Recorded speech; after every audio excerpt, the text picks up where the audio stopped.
வளம். அன்பர்கள் அனைவருக்கும் இனிய வணக்கம். இனிமையான மாலை வேளையில தெய்வீகமான தியான நிகழ்வை தொடர்ந்து ஒரு அற்புதமான சிந்தனையை நாம் சிந்திக்க இருக்கிறோம். அதாவது இந்த அக்கு பஞ்சர் அப்படிங்கிறது எப்படி நமக்கு வேதாத்திரியம் ஆன்மீகம் எப்படி ஒரு கடல் மாதிரியான ஒரு சிந்தனை ஓட்டம் இருக்கிற ஒரு விஷயமா இருக்குதோ, அதுபோல் அக்கு பஞ்சரும் ஒரு மிகப்பெரிய ஒரு கடல் போன்ற ஒரு சிந்தனை தான். அதற்குள்ள அவ்வளவு தத்துவங்கள், விளக்கங்கள், வாழ்வியல் முறைகள் என்று பல விஷயங்கள் சொல்லப்பட்டிருக்கிறது.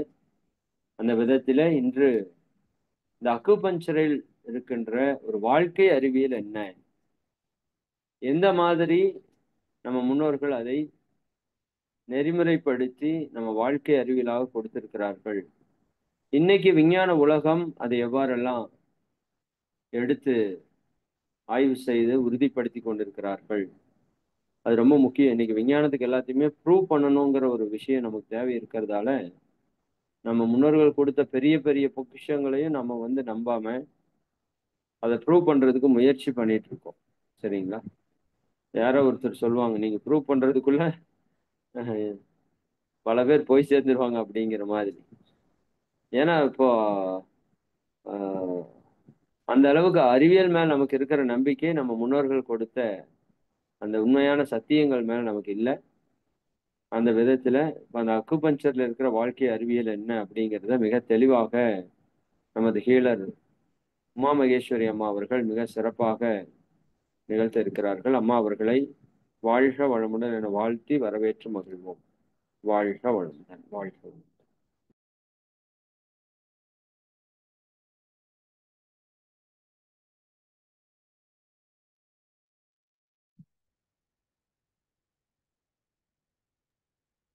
ஏன் ஆரம்பிக்கலாங்களா? அம்மா தொடங்கலாங்கம்மா. உங்க மைக் ஓப்பனா இருக்கு, வீடியோ ஆஃப்ல இருக்குதுங்கம்மா. Okay okay. இறை சாதனை மார்க்க அன்பர்கள் அனைவருக்கும் வணக்கம். அக்குபஞ்சர் ஒரு வாழ்க்கை அறிவியல்ங்கிற ஒரு தலைப்பு. வாழ்க வளமுடன் அம்மா. இடையூறுக்கு மன்னிக்கணும். வீடியோ ஆன் பண்ண முடியுங்களாம்மா சூழல்? வீடியோ வேண்டாம் இல்லைங்க இது. சரிங்கம்மா. Okay okay.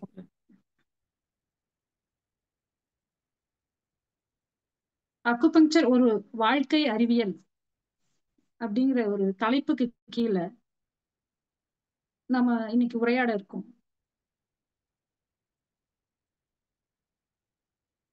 உலகம் முழுவதும் இருக்கிற 104 மருத்துவங்களில், மரபு வழி மருத்துவங்கள்ல பழமையான முதன்மையான மருந்தில்லா மருத்துவ முறைதான் இந்த அக்குபஞ்சர்.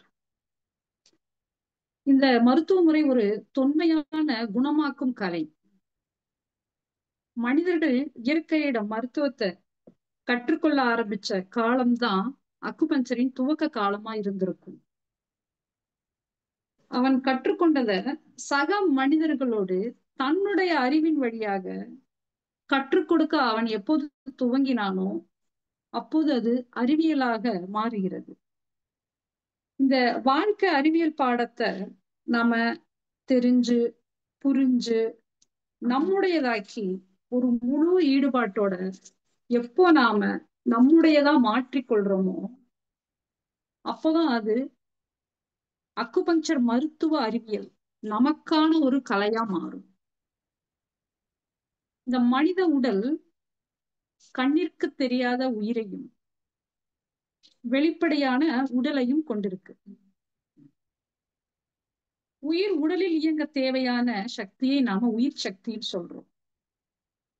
இந்த உயிர் சக்தி தனக்கு தேவையான உடலை உருவாக்கி, அந்த உடலை உருவாக்க தேவையான சத்துக்களையும் உருவாக்கி, தான் உருவாக்கியதில் ஏதாவது தொந்தரவுகள் ஏற்பட்டா அதை குணப்படுத்தும் பராமரிப்பு ஆற்றலையும் நோய் எதிர்ப்பு ஆற்றலையும் தன்னகத்தே கொண்டிருக்கு.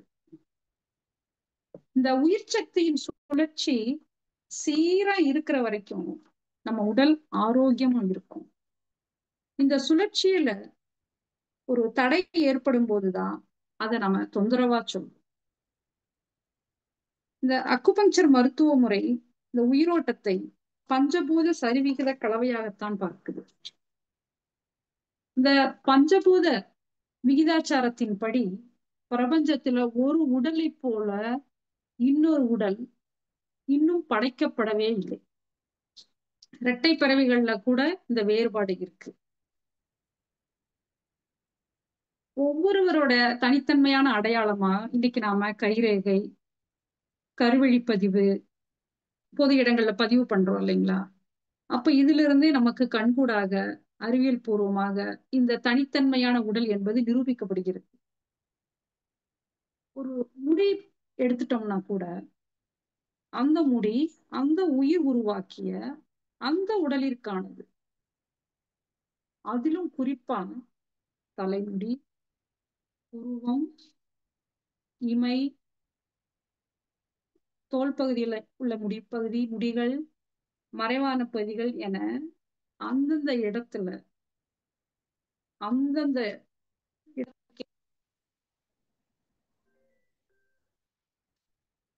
அந்த முடியின் வளர்ச்சியும் தன்மையும் மாறுபடுகிறது. இயற்கையின் ஒழுங்கமைவோடு உயிர் சக்தி உருவாக்கின இந்த உடலை நம்ம ஆழ்ந்து அமைதியா சிந்திச்சோம்னா நம்ம உடலுக்குள்ள நடக்கிற செயல்கள் அத்தனையும் நம்மால உணர முடியும். சுமார் 8000 வருடங்களுக்கு முன்னர் தோன்றிய அக்குபஞ்சர்ல இந்த மறைவான உயிர் சக்தியின் சுழற்சியையும் உடல் முழுவதும் பரவி கிடக்கிற அக்குபஞ்சர் புள்ளிகளையும் உணர்ந்து கூறியிருக்கிறாங்க. இந்த புள்ளிகளை இணைக்கும் கோடுகளை சக்தி நாளங்கள் அப்படின்னு அதை வரைபடமா வெளியிட்டு இருக்காங்க. இந்த மனித உடலில் 361 அக்குபஞ்சர் புள்ளிகள் உள்ளன. இந்த உடல் நமக்கு தேவையான தனக்கு தேவையான ஆற்றலை இந்த உணவு, காற்று, நீர், பிரபஞ்ச சக்தி மூலமா எடுத்துக்கும். குறிப்பா இந்த பிரபஞ்ச சக்தி அப்படிங்கிறது நம்ம உடம்புல அமைஞ்சிருக்கிற அக்குபஞ்சர் புள்ளிகள் மூலமாக உடலிற்குள் செல்கிறது. அமெரிக்காவுல 1942 காலங்கள்ல டாக்டர் கிரில்லியன் என்ற மருத்துவ ஆய்வாளர் தனது மருத்துவ ஆய்விற்காக மனித உடலை புகைப்படம் எடுத்துக்கொண்டிருந்தார். அவர் எடுத்துக்கொண்டிருந்த சமயத்துல அந்த உடலில் நிறைய புள்ளிகள் ஒளிர்வதை அவர் கண்டுபிடிச்சார். தன்னுடைய புகைப்படத்தில் அவர் பதிவான இந்த புள்ளிகளை பார்த்து அதிசயித்து இதை பற்றிய தரவுகளை தேட ஆரம்பிச்சாரு. அப்போ இந்த புள்ளிகள் பார்த்தா 8000 வருடங்களுக்கு முன்னர் உருவான பழமையான அக்குபஞ்சர் மருத்துவத்துல சீனாவில் வரைபடங்கள்ல இந்த அக்குபஞ்சர் புள்ளிகளுடைய படம் இடம்பெற்றிருக்கிறது அவர் பார்த்தார். அப்போ ஆதி காலத்தில் நம் முன்னோர் உணர்ந்து உருவாக்கிய கண்டறிந்த இந்த புள்ளிகள் இன்று நவீன அறிவியலால் புகைப்படமாக வெளியிடப்பட்டுள்ளது. அடுத்ததா 2010ஆம் ஆண்டு சீனாவில் அமைக்கப்பட்ட ஒரு அக்குபஞ்சர் ஆய்வு மையம் இந்த புள்ளிகளை எப்படி கண்டுபிடிச்சாங்கன்னா நம்ம உடம்புல அதிக எக்ஸ்ரே கதிர்வீச்சுக்க ஊடுருவ மாதிரி செய்தாங்க. அப்ப அந்த அதிக எக்ஸ்ரே கதிர்வீச்சுனால அங்க உள்ள புள்ளிகள் ஒளிர்வதை கண்டுபிடிச்சிருக்காங்க. இந்த 2 விஷயத்தினாலையும் அக்குபஞ்சர் புள்ளிகள் நம் உடலில் ஒளிர்வது செயல்படுவது நவீன அறிவியலால் உறுதிப்படுத்தப்பட்டுள்ளது.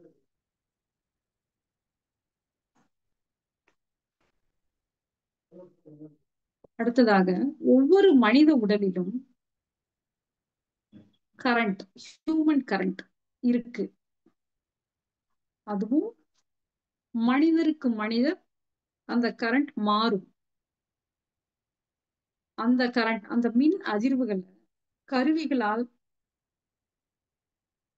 அளந்து எவ்வளவு யூனிட் என்று சொல்ல முடியும். இது அங்கங்க அமைக்கப்படுற எக்ஸிபிஷன்ல இந்த கருவிகள் அமைக்கப்பட்டிருக்கு. அது போக சென்னையில பெரியார் ஆய்வு மையத்திலையும் இந்த கருவி அமைக்கப்பட்டிருக்கு. நம்ம கைகளையும் கால்களையும் அந்த கருவியில் வைக்கும் பொழுது நம்ம உடம்புல எவ்வளவு கரண்ட் இருக்கு அப்படிங்கிறத இந்த மெஷின் நமக்கு சொல்லுது. இதுல என்ன விஷயம்னா, ஒவ்வொருத்தர் உடம்புலையும் ஒவ்வொரு கரண்ட் இருக்குன்னு சொல்றோம். இப்ப இந்த அக்குபஞ்சர் புள்ளிகளுக்கு இங்க வருவோம். நம்ம உடம்புல இயற்கை விதிமீறல்னால, அதாவது இயற்கைக்கு உடலுக்கு இயற்கைக்கு மாறான செயல்களை நம்ம செய்யும் போது நம்ம உடலின் உள்ளுறுப்புகள் பாதிக்கப்படுது. அப்போ பாதிக்கப்படும் போது அந்த குறிப்பிட்ட புள்ளிகளில், அதாவது அக்குபஞ்சர் புள்ளிகளில் அந்த கழிவுகள் தேங்குகின்றன. அந்த கழிவுகள் தேங்கும் பொழுது அந்த சக்தி ஓட்டத்தில் குறைபாடு ஏற்படுகிறது. அப்ப நாம நாடி பரிசோதனை மூலமாக அக்குபஞ்சர் சிகிச்சை செய்யும் போது அந்த புள்ளிகளை தூண்டுறோம் இல்லைங்களா? அப்ப அங்க என்ன நடக்குது அப்படின்னா, ஒவ்வொருத்தர் உடம்புலையும் ஒவ்வொரு கரண்ட் நம்ம சொல்றோம் இல்லைங்களா? அப்போ அந்த மின் அதிர்வுகள், அப்போ நம்ம ஒரு உடல்ல அந்த புள்ளிகளை தொடும்போது நம்மளுடைய கரண்ட், அந்த எதிர அமர்ந்திருப்பவர் கரண்ட், இது இரண்டும் செயல்படும்போது அங்க ஒரு ஷார்ட் சர்க்கியூட் ஏற்படுகிறது. இந்த ஷார்ட் சர்க்கியூட் ஏற்படுறதன் மூலமா அங்கு அந்த புள்ளியில் உள்ள தேக்கமானது விடுபட்டு அங்கு உள்ள உயிரோட்டமானது சீரடைகின்றது. இதுவும் அறிவியல் பூர்வமாக நிரூபிக்கப்பட்டுள்ளது.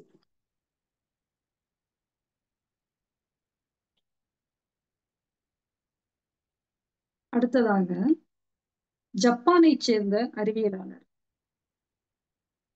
மசாரோ எமாட்டோ, அவர் ஒரு மனம் குறித்த தனது முதல் கண்டுபிடிப்பை 1999 துவங்கினார்.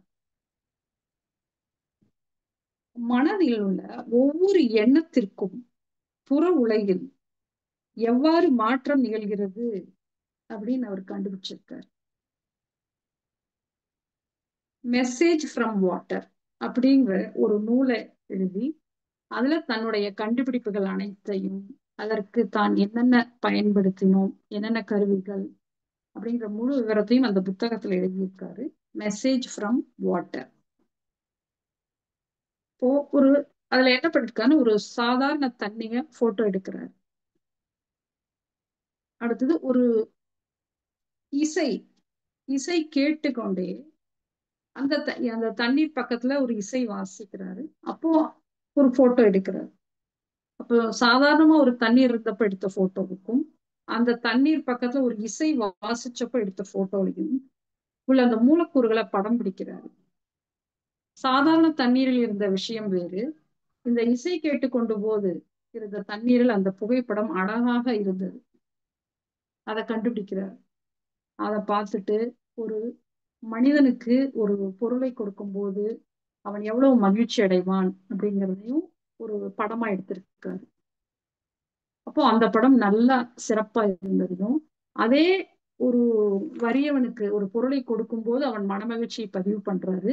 அதே வறியவனுக்கு அடுத்த நிமிஷமே ஒரு சந்தேகம் வருது, இதை திரும்பி வாங்கிடுவாங்களோ. அப்போ இந்த மாதிரி உள்ள சின்ன சின்ன விஷயங்கள்லாம் அந்த தண்ணீர்ல பதிவு பண்றதை அவர் உணர்ந்து அவர் தன்னுடைய நூல்ல பதிவிட்டிருக்காரு. நம் முன்னோர் சொல்ற எண்ணம் போல் வாழ்வு என்கிற வாசகங்களை இங்க அறிவியல் பூர்வமா அவர் நிரூபிக்கிறார். இவ்வாறாக மரபு வழி மருத்துவங்கள் தான் உணர்ந்தவற்றை பயன்பாட்டளவில் இன்றளவும் வெற்றிகரமா கொண்டு போயிட்டு இருக்கு. அக்குபஞ்சர் 8000 வருடங்களுக்கு முன்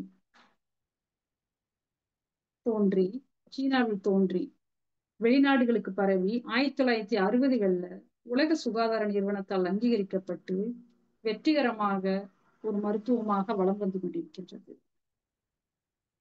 நவீன அறிவியலின் ஆய்வுகள் தொடரட்டும்.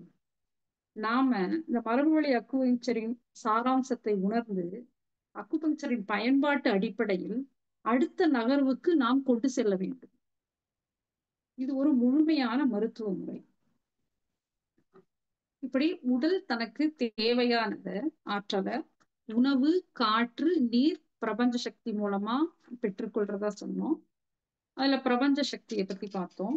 அடுத்ததா இந்த உணவு அப்படிங்கிற ஒரு தலைப்புக்குள்ள வருது.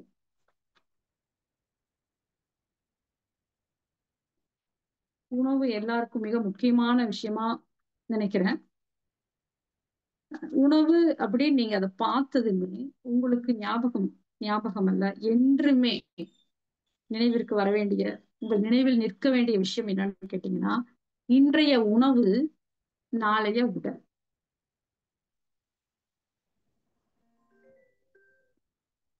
இன்றைய உணவு நாளைய உடல். அப்போ இந்த உடலுக்கான உணவை நாம எப்படி தேர்வு செய்யணும் அப்படிங்கிறது நம்ம கையில தான் இருக்கு. இப்போ இந்த உணவை தேர்வு செய்யற விதம், இது எப்படி நம்ம உள்ள கொடுக்குறோங்கிற விதத்தை பத்தி கொஞ்சம் நாம தெளிவா பார்த்துட்டோம். காலையில ஒரு பசி வருது.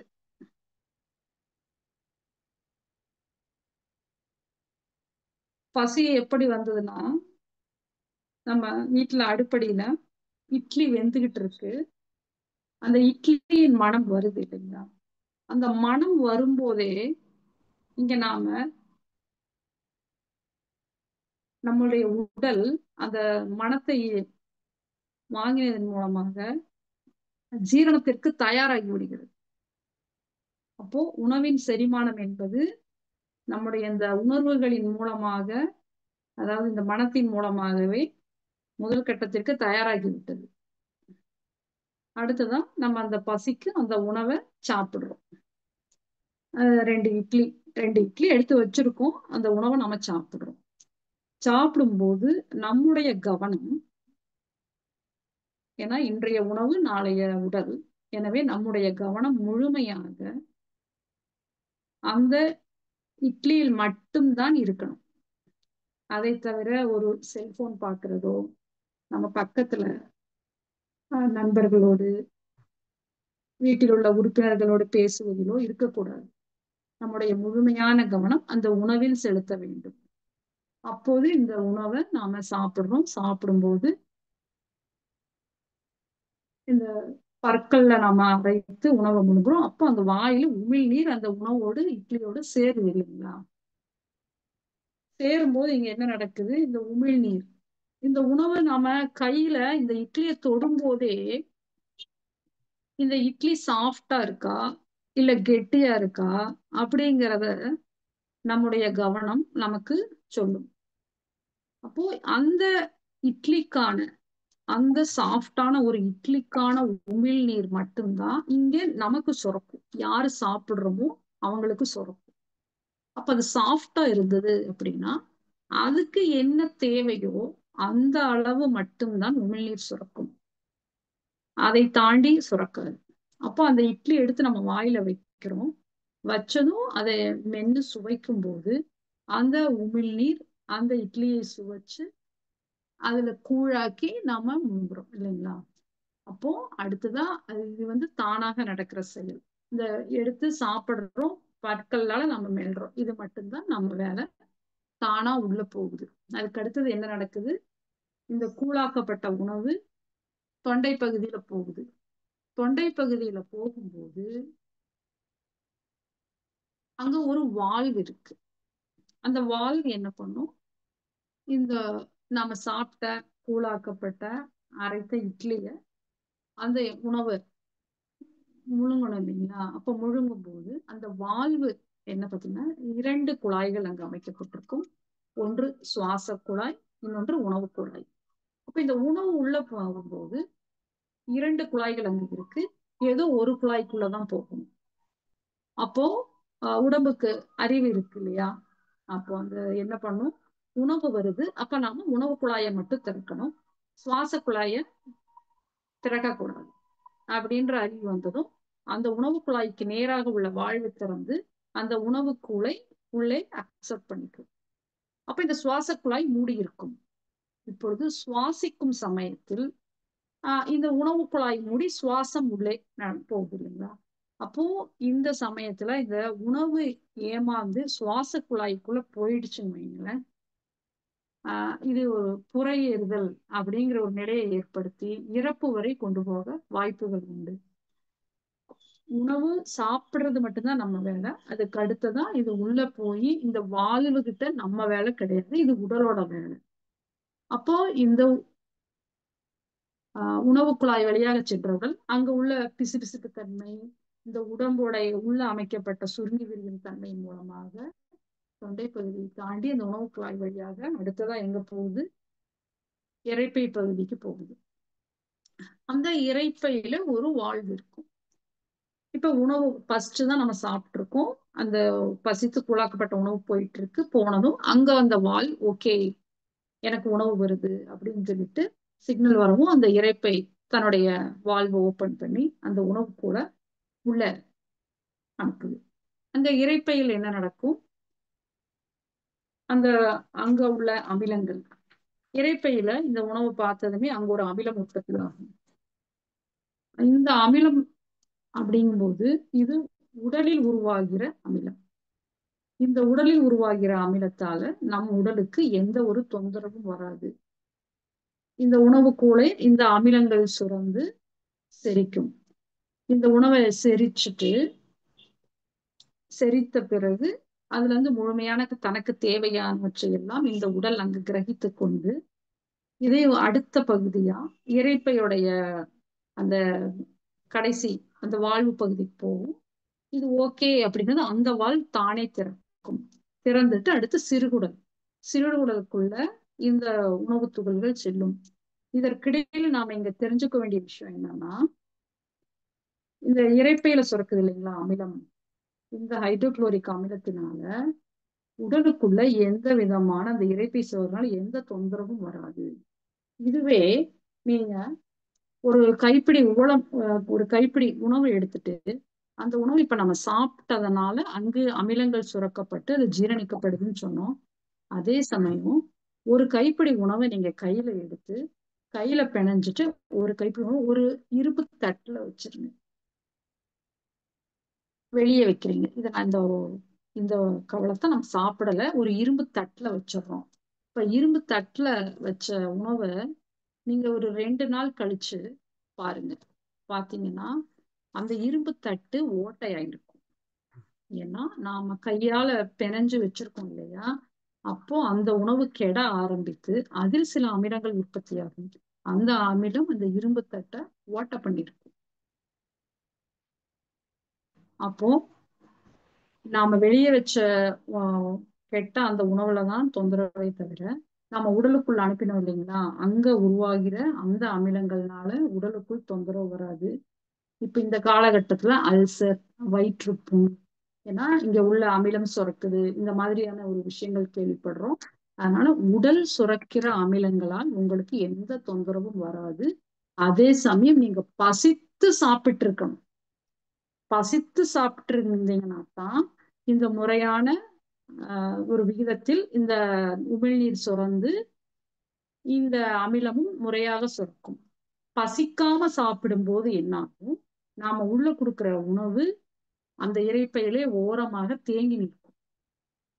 தேங்கி நிற்கும் போது அது 2-3 நாள் ஆகும். அப்பொழுதுதான் தொந்தரவுகள் வர ஆரம்பிக்கும்.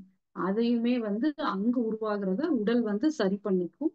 இதுல நாம அதனால கவனமும் பசிக்கும் போது சாப்பிடணும் அப்படின்ட்டு சொல்றதுக்கு முக்கிய காரணம் இதுவும் ஒன்றுதான். அடுத்தது இந்த இரைப்பையிலிருந்து வெளிவரும் உணவு கட்டி சிறுகுடலுக்கு போகுது. அங்க சிறுகுடல் ஏன்னா அது நீளமா இருக்கும், பார்க்கறதுக்கு சின்னதா இருக்கிறதுனால அந்த பேர். இந்த சிறுகுடல்ல நிறைய வேலைகள் நடக்கு. இங்க உணவு துகள்கள் அடுத்ததா அங்க சிறுகுடல் சாறு சுரக்குது. இந்த சிறுகுடல் சாறு இங்க உணவுகளை மீண்டும் சீரணிச்சு அங்கு தனக்கு தேவையான சத்துக்களை எல்லாம் எடுத்து உடலுக்கு தேவையானது இந்த சத்துக்கள் அப்படின்னு வரும்போது இங்க நாம ஒண்ணு பார்க்கணும். நாம ஆரம்பத்திலே படிச்சோம் என்னன்னா, உடல் தனக்கு தேவையான சத்துக்களை அதுவே உருவாக்கி கொள்ளும்னு படிச்சோம். இப்போ இங்க நீங்க கால்சியம், விட்டமின், ஜிங்க், அயன் அப்படின்ற போன்ற சத்து பொருட்களை எல்லாம் நீங்க இங்க நினைக்க கூடாது. உடலுக்கு என்ன தேவையோ அந்த சத்தா மாத்திக்கும். அப்ப நம்ம பசிச்சு சாப்பிடும் போது மட்டும்தான் இன்னைக்கு என்ன சத்து தேவையோ அதை இந்த உடல் உருவாக்கி கொள்ளும். அப்ப இந்த சிறுகுடலில் தான் இந்த முக்கியமான இந்த சத்துக்கள் எல்லாம் பிரிக்கப்பட்டு அந்த குடல் உறிஞ்சிகள் வழியாக ரத்தத்தில் கலக்கும். அடுத்ததா இந்த சிறுகுடல்ல இப்படி சத்துக்கள் உறிஞ்சப்பட்ட அந்த உணவு துகளானது அடுத்ததா பெருங்குடலுக்குள்ள நுழையுது.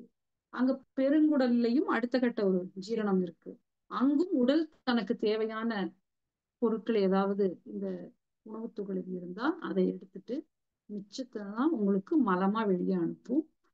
ஆஹ் இதற்கிடையில நம்ம இங்க சிறுகுடல்ல ஜீரணம் நடக்குது இல்லைங்களா? அப்போ இந்த உணவு மண்டலம்னு எடுத்தா நவீன மருத்துவம் வாய் முதல் ஆசன வாய் அவ்வளவுதான் சொல்றாங்க. ஆனா நாம என்ன சொன்னோம்னா சமையல் கட்டுல மனம் வரும்போதே நம்ம ஜீரணம் துவங்குதுன்னு சொன்னோம்.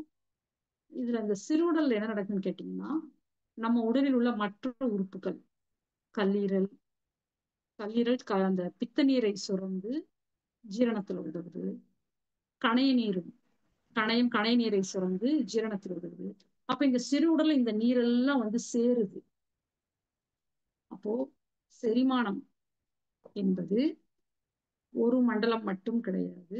உடலில் உள்ள அத்தனை உறுப்புகளும் அங்கு வேலை செய்கிறது. வேலை செய்து அங்கு தனக்கு தேவையான சத்துக்களை உருவாக்கி கொண்டு எஞ்சியதை உங்களுக்கு வேஸ்டா தள்ளி விட்டுட்டு தனக்கு தேவையானதை உற்பத்தி செய்து கொள்கிறது. அப்போ இப்படி ஒரு மண்டலம் இருக்கு. இதுல வந்து நம்முடைய தலையீடு ஏதாவது இருக்கா?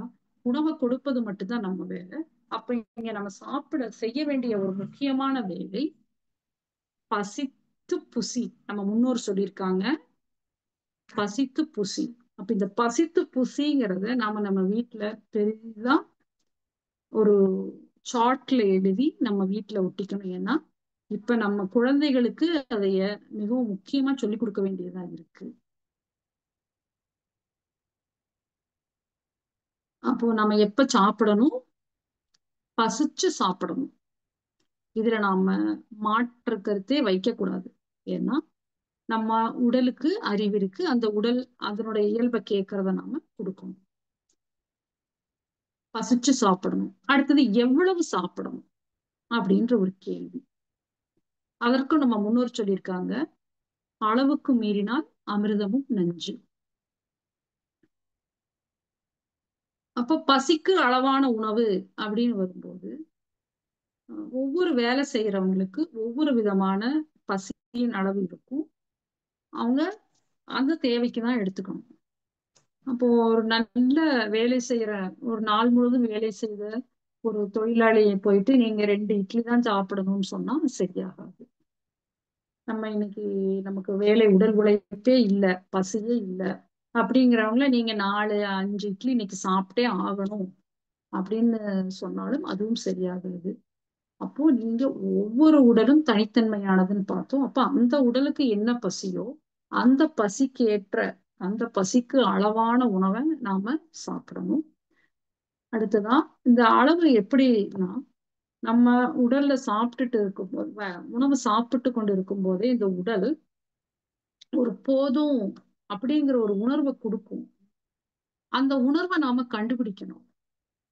அந்த உணர்வு சொன்னதும் உடனடியா நிறுத்திடணும்.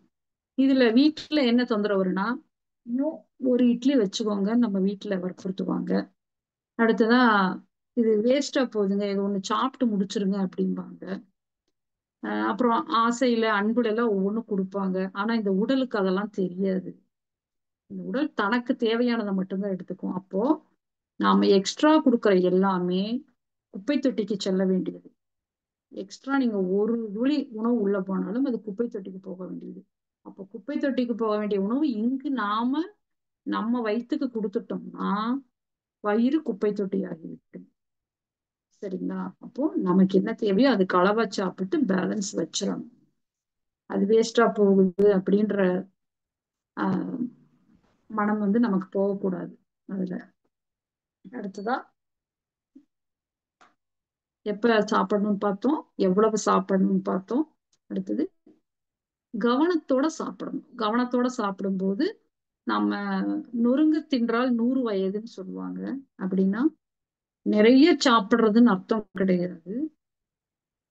நொறுங்க தின்றால்தான் கவனமா அதை சாப்பிடும்போது உடல் வந்து தனக்கு தேவையான அதுவே நொறுக்கிக்கிற வேலையை அதுவா செய்துக்கும். அப்ப நம்ம ஒரு கெட்டியான முறுக்கு சாப்பிடுறோமா, இல்ல சாஃப்டான ஒரு இட்லி சாப்பிடுறோமாங்கிறது அது உடல் கவனிச்சுக்கும். அதனால நீங்க கவனமா சாப்பிட்டீங்கன்னா போதும். அடுத்ததான் என்ன மாதிரியான உணவுகள் தேர்வு செய்யலாம் அப்படின்ற ஒரு கேள்வி எல்லாருக்குமே இருக்கு. ஸோ என்ன மாதிரியான உணவுகள் அப்படின்னு வரும்போது நீங்க ஆஹ், ஒரு 2 விதமா பிரிச்சுக்கலாம் உங்க உணவுகளை. ஏன்னா அந்த காலத்து மாதிரி கிடையாது. இப்போ உணவு வந்து நமக்கு நிறைய கடைகள், உணவு கடைகள் வந்துருச்சு. நம்மள மெயினா நம்ம குழந்தைகளுக்காகத்தான் சொல்லணும். அவங்க ஆர்டர் பண்றாங்க. சுத்தி எங்க வெளியே வந்தாலும் கடைகள் விதவிதமான உணவுகளை சுவைச்சு சாப்பிடுறாங்க. அதனால நம்ம இந்த பட்டியல போட்டுக்கணும். என்னன்னா, ரெகுலரா சாப்பிடுற உணவுகள், ஏதாவது ஒரு நாளைக்கு சாப்பிடுற உணவுகள் அப்படின்னு 2ஆ பிரிச்சுக்கோங்க. உணவு நீங்க சாப்பிடுற உணவு வகைகளை அதுல ரெகுலரா சாப்பிடுற உணவுகள்ல ஓரளவுக்கு உங்கள் அறிவுக்கு எட்டினபடி கொஞ்சம் ஆரோக்கியமான உணவுகளா கொடுத்துக்கலாம். இந்த அக்கேஷனல் ஃபுட் ஏதாவது ஒரு நாளைக்கு சாப்பிடுவோம் பாருங்க. ஒரு கல்யாணத்துக்கு போறது, ஒரு பார்ட்டிக்கு போறது, இதெல்லாம் தவிர்க்க முடியாததா இருக்கு இல்லையா? இந்த மாதிரியான ஒரு காலகட்டங்கள்ல நீங்க அந்த உணவு அப்படிங்கும்போது அங்க என்ன கிடைக்குதோ அந்த கிடைக்கிற உணவை பசிக்களவா சுவைச்சு சாப்பிடுற வேலையை மட்டும் செய்யுங்க. அதாவது எந்த ஒரு எக்ஸ்ட்ரீம்ல போய் மாட்டிக்க கூடாது. நான் இப்படித்தான் சாப்பிடுவேன் அப்படின்னு சொல்லிட்டு இருந்தோம்னா நாம் அந்த நாள் முழுவதும் நமக்கான உணவு கிடைக்காம பசியோட இருக்க வேண்டியது இருக்கும். பசியோட இருப்பதும் தொந்தரவு தான். அப்போ அங்க கிடைக்கும் உணவுகளை ருசிச்சு அளவா சாப்பிட்டு வந்துக்கணும். அதை தாண்டி வீட்டுக்கு வந்தது ரெகுலர் ஃபுட்டுன்னு வரும்போது நாம நம்ம உணவுகள்ல சில ஆரோக்கியமான உணவுகளை வைத்துட்டு சாப்பிடணும். இது நம்ம குழந்தைகளுக்கு நாம சொல்லி கொடுக்கணும். இல்லைன்னா அவங்க வளர்ற குழந்தைகள் இல்லையா, அவங்க நார்மலா நம்ம எப்படி ஃபாலோ பண்றோமோ அதை பார்த்துதான் அவங்க வளருவாங்க. ஸோ அதில் நம்ம கொஞ்சம் கவனம் வச்சுக்கணும். உணவு இதுல அடுத்ததான் இந்த உணவுகள்ல இன்னும் மேற்கொண்டு ஏதாவது கேள்விகள் வரும்போது நம்ம பார்த்துக்கலாம். உம் தண்ணீர் அப்படின்னு எடுத்துனா அடுத்த இன்னொரு விஷயம், தண்ணீர் குடிக்கிறோம் இல்லைங்களா? எப்போ தண்ணி குடிக்கணும்? தாகத்துக்கு தான் குடிக்கணும் தண்ணி. தாகம் இல்லாம தண்ணி குடிக்கிறதும் தவறுதான். அப்போ இந்த உடல் வந்து தனக்கான ஆற்றல் தேவைப்படும் போது நமக்கு தாக உணர்வின் மூலமாக தண்ணி கேட்கும். கேட்கும் போது நம்ம குடிக்கணும். எடுத்தது ஒரு டம்ளர் எடுத்து அப்படி நம்ம ஃபுல்லா குடிக்கணும்னு அவசியம் இல்லை. ஒரு டம்ளர் தண்ணி எடுத்துட்டு நீங்க உட்கார்ந்து ஒரு வாயா சுவைச்சு குடிச்சீங்கன்னா போதும். அப்படி நீங்க சுவைச்சு குடிக்கும்போது ஒரு 1/4 டம்ளர் 1/2 டம்ளர்லயே உங்களுக்கு தாகம் அடங்கிவிடும். அந்த தாகத்தை நீங்க உணரணும். உணர்ந்து அந்த தாகத்துக்கு அளவா தண்ணி குடிச்சீங்கனாலே போதும். தொண்டை வரை போனாலே போதும், அந்த தாகம் அடங்கிவிடும். சாப்பிடும்போது நீங்க இடையிடையே நிறைய பேருக்கு அந்த தண்ணி குடிக்கிற பழக்கம் இருக்கும். அது வந்து அவங்க காரத்தினால எல்லாம் குடிக்கிறது இல்ல.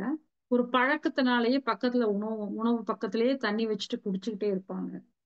அது தவறான செயல். உங்களுக்கு அந்த உணவு நாம மென்னு சாப்பிட்டு கூலா உள்ள போகுதுங்கிற விஷயத்த சொன்னோம் இல்லைங்களா? அப்போ அந்த உமிழ்நீர் சுரப்பும் நாம பேசணும். அப்ப நீங்க இந்த பழக்கத்தினால அந்த தண்ணியை குடிச்சிட்டே இருந்தீங்கன்னா அந்த உமிழ்நீர் நீர்த்து போயிடும். நாம என்ன சொன்னோம்? அந்த உமிழ்நீர் அந்த உணவிற்கு தேவையான விகிதாச்சாரத்தோடு உடலால் உருவாக்கப்பட்டிருக்குன்னு சொன்னோம். அப்ப நீங்க தண்ணி குடிச்சிட்டீங்கன்னா அந்த உமிழ்நீர் என்ன ஆகும்? நீர்த்து போயிடும். அப்ப இது செரிமானத்துல பிரச்சனையை உண்டு பண்ணும்.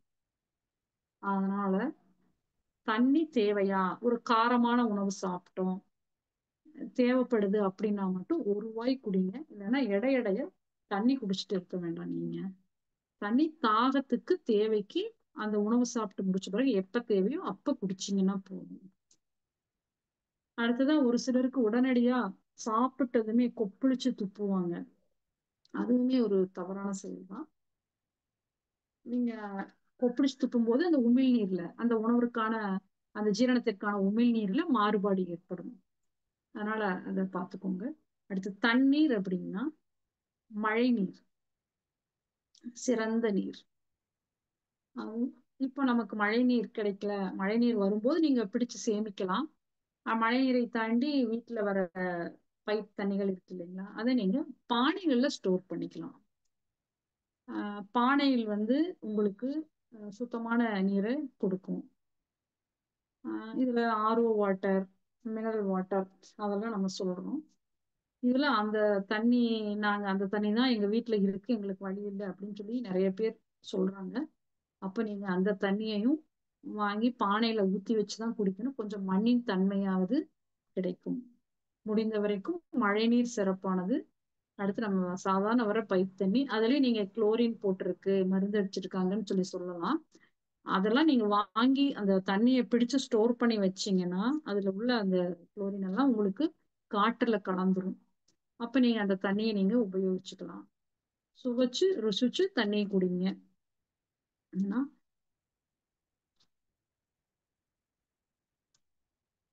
அடுத்து தண்ணி சொல்லிட்டோம். ஆஹ் அடுத்ததான் ஒரு முக்கியமான விஷயம், ஓய்வு அப்படிங்கிற ஒரு விஷயம் இந்த உடலுக்கு தேவையானது. இந்த ஓய்வுன்னு பாத்தீங்கன்னா நம்ம ஆஹ் இன்னைக்கு இவ்வளவு 1 மணி நேரம் நம்ம நடந்தே ஆகணும் அப்படின்னு சொல்லிட்டு ஒரு முடிவு பண்ணிட்டு காலையில நம்ம நடக்க ஆரம்பிப்போம்.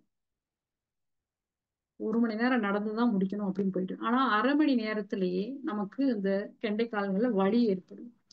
ஆனா நம்ம மனசுல நாம சொல்லிட்டோம் இல்லையா, 1 மணி நேரங்கிறத பிக்ஸ் பண்ணிட்டு நாம நடப்போம். அப்ப என்ன ஆகுதுன்னா இந்த உடல் வந்து அறிவிக்குது, எனக்கு போதும், என்னால முடியலன்னு சொல்லிட்டு அரை மணி நேரத்துக்கு நமக்கு சொல்லுது. அப்ப இந்த உடலின் மொழியை நாம உள்வாங்கணும்.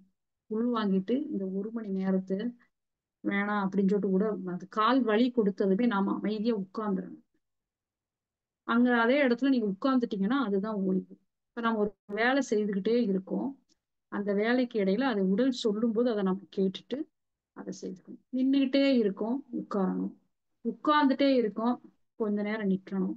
நடந்துட்டே இருக்கோம், கொஞ்சம் நடையை நிறுத்திட்டு உட்காரணும். இப்படி இந்த மாதிரி நம்ம ரெகுலரா செய்துகிட்டு இருக்கிற செயல்கள்ல ஒரு சின்ன மாற்றத்தை ஏற்படுத்துறதுக்கு அந்த உடல் அறிவுறுத்தும் போது அந்த மாற்றத்தை உடலுக்கான மரியாதையை கொடுத்து நம்ம அதை செய்தாலே அது ஒரு பெரிய ஓய்வு. இப்போ நம்ம பிரபஞ்ச சக்தி மூலமா இப்ப அந்த உடலுக்கு தேவையான ஆற்றல் உணவு மூலமா போகுதுன்னு பார்த்தோம், தண்ணி மூலமாவும் போகுது. இதெல்லாம் சரி பண்ணிட்டு இந்த உடலுக்கு ஓய்வு கொடுக்கணும்னு பார்த்துட்டோம். அடுத்து இந்த உணவுல நாம நிறைய ரசாயன கலப்பான உணவு இருக்கு அப்படின்ற ஒரு விஷயம் வந்து நம்ம மனசுக்குள்ள ஓடும், இதெல்லாம் சாப்பிடுறோம் அப்படின்னு சொல்லி. இப்ப இதை சரி செய்யறதுக்கு அடுத்தது ஒரு முக்கியமான பணி இந்த உடல்ல இருக்கு, என்னன்னா தூக்கம். இந்த தூக்கம் என்ன பண்ணு கேட்டீங்கன்னா, நம்ம சொன்னாலே ஏதோ ஒரு நாளைக்கு சாப்பிடுற உணவுகள் ரசாயனங்களை பத்தி கவலைப்படாதீங்கன்னு சொன்னோம். அப்ப அந்த ரசாயனங்களை இந்த தூக்கம் களைஞ்சிரும். அப்போ நாம இந்த தூக்கம் எப்ப தூங்கணும் அப்படிங்கிற விஷயம், தூக்கத்திற்கான உகந்த நேரம் இரவு மட்டும்தான். இதுல எந்த விதமான மாற்று கருத்தும் இல்லை. சாயந்தரம் 6 மணிக்கு மேல இரவு பொழுது ஸ்டார்ட் ஆயிடுது. அப்போ நாம உணவை பகல் பொழுது முடிக்கிறது சிறப்பா இருக்கும். அந்த இரவு ஸ்டார்ட் ஆனதுமே அந்த 9 மணி, 9 மணிக்கு நாம தூங்க போயிடணும். நம்ம குழந்தைகளுக்கு early to bed early to sleep அப்படின்னு சொல்லிட்டு ஏர்லி டு ரைஸ் அப்படிங்கிற பாடலெல்லாம் சொல்லி கொடுத்துருக்கோம். ஆனா அதையெல்லாம் நடைமுறையில சாத்தியப்படுத்துறோமாங்கிறத நம்ம பார்த்துக்கணும். இந்த இரவு தூக்கம் 9 மணிக்கு நம்ம போனா காலையில ஒரு 3 மணிக்கு மேல நமக்கு முழிப்பாயிடும் இல்லைங்களா. அப்போ அதற்கு மேல நம்மளுடைய ரொட்டீன் வேலைகளை நம்ம செய்யறோம். இன்னொரு முக்கியமான விஷயம் பார்த்தா செரிமான மண்டலத்துல கல்லீரல் பித்த நீரை சுரக்குதுன்னு நம்ம சொன்னோம். நம்ம உணவு சீக்கிரமா முடிச்சுட்டு நேரமா தூங்கும் போதுதான் அந்த கல்லீரல் தன்னுடைய வேலையை செய்யும் நேரம் வந்து இரவு 11 to ஒண்ணு. அதாவது 24 மணி நேரம் கல்லீரல் வேலை செய்யும். ஆனால் இந்த கல்லீரலுக்கான ஒரு சிறப்பு நேரம் இரவு 11 to 1. இந்த கல்லீரல் என்ன பண்ணும்னு கேட்டீங்கன்னா, நம்ம காலையில ஆரம்பிக்கிறோம் இல்லையா, ஒரு பேஸ்ட்ல இருந்து ஆரம்பிக்கிறோம். நம்ம என்னென்ன பயன்படுத்துறோம்? Paste, soap, powder, lipstick, hair dye, உணவுகளில் உள்ள ரசாயனம், இப்படி ஒவ்வொன்றா யோசிச்சு பாருங்களேன். பால், சத்து பொருட்கள், ஹார்லிக்ஸ், புஷ்போன்விட்டா, இந்த மாதிரி நம்ம ஒன்னொன்னா யோசிச்சு பார்த்தீங்கன்னா நிறைய தெரிய வரும். இதெல்லாம் ஏதாவது ரசாயனங்கள் இருந்தா அந்த ரசாயனங்களை எல்லாம் பத்தி நம்ம கவலைப்பட வேண்டாம். நம்ம ஏதோ ஒரு நாளைக்கு சாப்பிட்ற உணவு கவலைப்பட வேண்டாம்னு சொன்னோம். அந்த உள்ள ரசாயனங்கள் எல்லாம் இந்த கல்லீரல் என்ன பண்ணும்? சேமிச்சு வச்சு சேமிச்சு வச்சுட்டு நைட்டு தான் இந்த கல்லீரலோட வேலை சொன்னோம். அப்போ அது எல்லாத்தையும் வெளியேற்றிடும், கழிவுகளாக மாற்றி அது நம்ம இந்த உடலுக்கு தொந்தரவு வராத வண்ணம் இந்த நச்சுக்களை எல்லாம் அகற்ற வேலை செய்யும். அப்போ நாம பசிச்சு சாப்பிடவும் மாட்டோம், நைட்டு தூங்கவும் மாட்டோம். அப்படின்னா இந்த நமக்கே தெரியாம போன இந்த உடலில் உள்ள ரசாயன கழிவுகள், சாதா கழிவுகள் கூட பரவாயில்ல, ரசாயன கழிவுகள் நம்ம உடல்லேயே தான் தேங்கி இருக்கும். அப்போ இந்த உடம்புக்கு சூனியம் வச்சுக்கிட்டது யாரு? நாம தான் நமக்கு சூனியம் வச்சுட்டு இருக்கோம். தெரிஞ்சேதான் செய்யறோம். இது வரைக்கும் தெரியாமல் செஞ்சிருந்தாலும் இது தெரிஞ்சுட்டா உடனே மாத்திக்கிறது தான் சிறப்பு. இதை மாற்றாம நாம தூக்கம் முழிச்சிட்டு இருந்தோம்னா இந்த உடல்ல அடுத்தடுத்து நோய்கள் வர ஆரம்பிக்கும். இதுல பாத்தீங்கன்னா இந்த கல்லீரல் முக்கியமான வேலை என்ன சொன்னோம்? நச்சுக்களை எடுத்தல்னு சொல்லணும். அடுத்ததான் இந்த நம்ம உலக சுகாதார நிறுவனம் சர்க்கரை, தைராய்டு, பிரஷர் இப்படிங்கிற வியாதிகளை எல்லாம் முதன்மையான வியாதிகளா அறிவிச்சிருக்காங்க. இப்ப இந்த வியாதிகளுக்கான முக்கியமான காரணம் என்னன்னு பாத்தீங்கன்னா, இதெல்லாம் ஹார்மோன் சுரப்பினால் வர்றதுதான். சர்க்கரைக்கு இன்சுலின், பிரஷருக்கு அட்ரினலின், தைராய்டுக்கு தைராக்சின் போன்ற ஹார்மோன்கள் சுரப்பினால்தான் இந்த வியாதிகள்லாம் வருது. இப்ப இந்த ஹார்மோன்களை எல்லாம் கண்ட்ரோல் பண்ற ஒரு ஹார்மோன் மெலட்டோனின் அப்படின்ற ஒரு ஹார்மோன் இந்த இரவு பொழுதுல குளிர்ச்சியான நேரத்துல மட்டும்தான் சுரக்கும் என்று நிரூபிக்கப்பட்டுள்ளது. 2019 இந்த கிரிகோரியன் கடிகாரத்தை கண்டுபிடிச்சவங்களுக்கு நோபல் பரிசு நவீன அறிவியல் கொடுத்திருக்கு. இப்போ இதுவும் அவங்களால நிரூபிக்கப்பட்டிருக்கு. அப்ப இது அவர்கள் நிரூபிச்சும் கூட நாம இந்த இரவு தூக்கத்துல கவனம் செலுத்துறோமா அப்படிங்கிறத பார்த்துக்கணும். இப்ப இந்த ஹார்மோன்களுக்கெல்லாம் தலைவனான இந்த மெலட்டோனின் சுரந்தா மட்டும்தான் இந்த இன்சுலினோ, அட்ரினலினோ, தைராக்சினோ இது போல உடலில் உள்ள அனைத்து ஹார்மோன்களும் சுரக்கும். அப்ப இந்த ஹார்மோன் சுரப்பு என்பது எவ்வளவு இன்றியமையாத விஷயம். இதற்கான தூக்கம் எவ்வளவு இன்றியமையாதது நம்முடைய வாழ்க்கையில், அது நம்முடைய வருங்கால தலைமுறையினோட வாழ்க்கையில் இது எவ்வளவு முக்கியம் என்பதை நாம் நன்கு உணர வேண்டும். இந்த உயிரினங்கள்ல பாத்தீங்கன்னா 2 விதமான உயிரினங்கள் இருக்கு. ஒண்ணு நைட்டு தூங்குறவங்க, இன்னொருத்தர் நைட்டு முழிக்கிறவங்க. இதுல நாம நைட்டு தூங்குறவங்க பூனை, மான், நாய் இது போன்ற விலங்குகள்ல பாத்தீங்கன்னா கண்கள்ல ஒளிர்ற அமைப்பு இருக்கும். அதுக்கு பேரு டாப்டம் லூசிடம் அப்படின்ற அமைப்பு இந்த நைட்டு கண் முழிக்கிற விலங்குகளோட கண்கள்ல இருக்கும். நாம இப்படி தூங்காம இருந்தா இனி வருங்காலத்துல நமக்கும் அந்த அமைப்பு வரக்கூடிய சூழல் நெருங்கிட்டு இருக்கும் போல இருக்கு. ஆனா இன்று வரைக்கும் பரிணாம வளர்ச்சியின்படி அது இல்லை. மனிதர்களுக்கு இரவு மட்டும்தான் தூங்குவதற்கான நேரம் அப்படின்னு சொல்லியிருக்காங்க. அதனால இதை நாம சரியா கடைபிடிக்கிறோம் இந்த தூக்கத்தை. அடுத்து இந்த தைராய்டு அந்த விஷயம் சொன்னோம் பார்த்தீங்களா. இப்போ இன்று பெண்களுக்கு சின்ன குழந்தைகளே வராங்க. சின்ன சின்ன பிள்ளைகள் 10 வயது 15 வயது எல்லாம் அவங்க பருவமடைகிறாங்க. அடுத்ததான் வயிற்று வலி, பீரியட்ஸ் டைம்ல வலி, அடுத்ததா போயிட்டாங்கன்னா பிசிஓடி, நீர்க்கட்டி, கர்ப்பப்பையில் தொந்தரவு, அடுத்ததான் குழந்தையின்மை, கர்ப்பப்பை எடுக்கிறது, இப்படின்ற மாதிரி லைனா விஷயங்கள் பெண்களை பெரிதும் பாதிக்கப்படுற விஷயமா நிறைய பார்க்கிறோம். அப்ப இதுக்கெல்லாம் முக்கியமான காரணம் இந்த தூக்கமின்மை தான். இந்த ஹார்மோன் ரெகுலேஷன் இந்த தூக்கமின்மையினாலதான் வருது. ஸோ இதை நம்ம வருங்கால தலைமுறையினருக்கு இந்த தூக்கத்தின் அவசியத்தை புரிய வச்சு இதை நம்ம கொண்டு போகணும். அடுத்ததான் நம்ம எந்த ஒரு செயல் செய்யும் போதும் நம்முடைய மனம்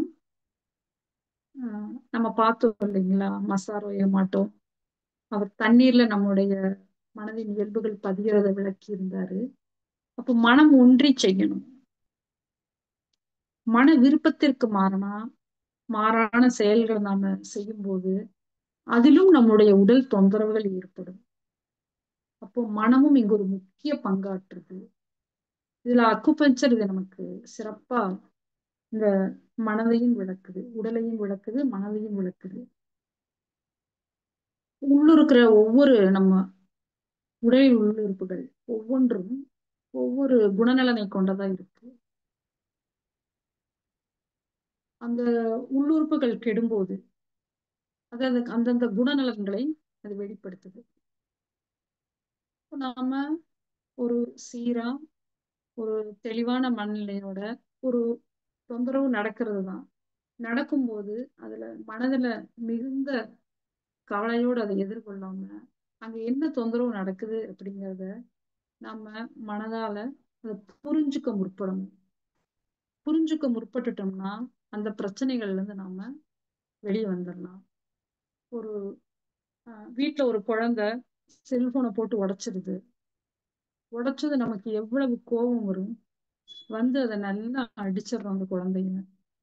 அதுக்கு பிறகு உட்கார்ந்து யோசிக்கும் போது செல்போன் உடைஞ்சதுதான், அந்த 20,000 போனதுதான். இதுல என்ன மிச்சமாகுதுன்னா அந்த குழந்தைய அடிச்சு அந்த குழந்தையோட மனநிலையை நாம பாதிச்சிருக்கோம் அப்படிங்கிற ஒரு விஷயம்தான். அது காசு அங்க வேஸ்ட் ஆகுது, நம்ம புரிய வைக்க வேண்டிய சூழல்ல தான் இருக்கும். ஆனா நம்ம பெற்றோர்களுடைய இங்க வேலைன்னா அந்த செல்போன் அந்த குழந்தை கையில கிடைக்காம பாத்துக்கணும். அதை பத்திரமா அவங்களுக்கு ஹேண்டில் பண்ண சொல்லி தரணும். ஹேண்டில் பண்ணும்போது அவங்களுக்கு அதுக்கு உண்டான நேரம், எந்த நேரத்துல இந்த செல்போனை யூஸ் பண்ணணும், நாம பெற்றோர் முதல்ல அந்த செல்போனை தேவைக்கு நேரத்துக்கு யூஸ் பண்றோமான்னு பார்க்கணும். அதையும் பார்த்துட்டு அப்ப அவங்களுக்கான யூஸ் பண்ற ஒரு நேரத்தையும் கொடுத்தோம்னா இத இந்த மாதிரி சின்ன சின்ன விஷயங்களை கையாண்டனோம்னா நம்மளுடைய மன உணர்வுகளை கொஞ்சம் எளிமையா கொண்டு போகலாம். இன்றைய காலகட்டத்துல குடும்ப சூழல்கள்ல ஆண்கள் பெண்கள் இருவரும் வேலைக்கு போகிறதுல இதுலலாம் கொஞ்சம் இடர்பாடுகள் வரத்தான் செய்யுது. இந்த பிரச்சனைகள் நாங்க பேஷன்ஸ் மூலமா பார்க்கிறோம். அப்ப நீங்க இதை எப்படி ஹேண்டில் பண்ணணுங்கிறத சரியா சில சில குடும்பத்தோட வெளியே கூட்டிட்டு போறது, அவங்களோட சேர்ந்து உணவு அருந்துறது, இப்படி சின்ன சின்ன ஒரு முக்கியமான நாட்கள்ல அவங்கள ஒரு சந்தோஷப்படுத்துறது, இந்த மாதிரி மன உணர்வுகளுக்கும் அங்க இடம் கொடுத்து இந்த மனமும் உடலும் ஆரோக்கியமா இருக்கிறதுக்கான வழிமுறைய நாம செய்துக்கணும். இப்படி செய்யும் போது உங்களுக்கு உடலும் பாதிக்கப்படாது, மனமும் பாதிக்கப்படாது. அப்படி மீறி பாதிக்கப்பட்டால் அதற்கு ரசாயன மருந்துகளோடு உள்ள சிகிச்சை எடுக்காம அக்குபஞ்சர் மாதிரி இந்த மருந்தில்லா மருத்துவ முறைய நீங்க சிகிச்சையா எடுத்துட்டீங்கன்னா உங்களுடைய உடல் தொந்தரவுகள் எளிமையா களையப்படும். அது எப்படிங்கிறதுனா நம்ம ஆரம்பத்திலே பார்த்தோம். இதை எளிமையா நீங்க எடுத்துக்கலாம் இந்த சிகிச்சை முறை. இது நான் எங்க வீட்டுல என்னுடைய எனக்கு எங்க வீட்டுல அவருக்கு ஒரு கால்வலி வந்துதான் நான் இந்த சிகிச்சைக்குள்ள நுழைஞ்சோம்.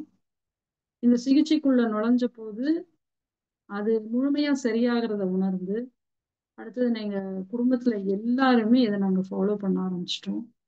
பண்ணதுல இருந்து என்ன தெரியுதுன்னா, நாம ஆரம்ப நாட்கள்ல இந்த உடலுக்கு என்னென்ன தொந்தரவு கொடுத்தோம், அது சொல்றத நம்ம கேட்காம இருந்ததெல்லாம் எங்களுக்கு பிறகுதான் புரிய ஆரம்பிச்சது.